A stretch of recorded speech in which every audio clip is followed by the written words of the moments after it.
ഇതെനിക്ക് അമ്മ ഉണ്ടാക്കി തരാറുള്ള ഒരു സ്പെഷ്യൽ ഒരു ഐറ്റമാണ് കേട്ടോ. അപ്പോൾ ഇത് ഒരുവിധമുള്ളവർക്കൊക്കെ അറിയാൻ പറ്റും, ചിലവർക്കൊക്കെ അറിയാം, ചിലർക്ക് ഇത് അറിയത്തില്ല കേട്ടോ.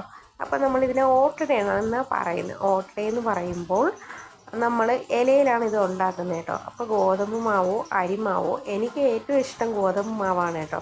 അപ്പോൾ ഈ ഗോതമ്പ് മാവ് നല്ലതുപോലെ കുഴച്ചിട്ട് നമ്മൾ ഇലയിൽ പരത്തി അതിൻ്റെ അകത്ത് തേങ്ങയും പഞ്ചാരയും വെച്ച് നമ്മൾ മടക്കി ദോശക്കല്ലിലോ അതല്ലെന്നുണ്ടെങ്കിൽ നമ്മൾ ചപ്പാത്തിയൊക്കെ ഉണ്ടാക്കുന്ന പഴയ ഏതെങ്കിലും കല്ലിലോ നമ്മളിത് വെച്ച് ചുട്ടെടുക്കുന്നതാണ് കേട്ടോ.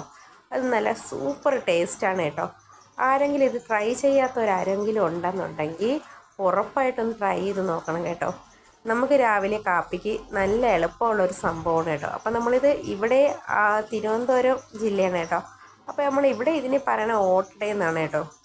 അപ്പം നിങ്ങളങ്ങോട്ട് എന്താണ് പറയുന്നതെന്നൊന്ന് കമൻറ്റ് ഇടണം കേട്ടോ. അപ്പോൾ നമുക്ക് അടുത്ത വീഡിയോ കാണാം. ഓക്കേ.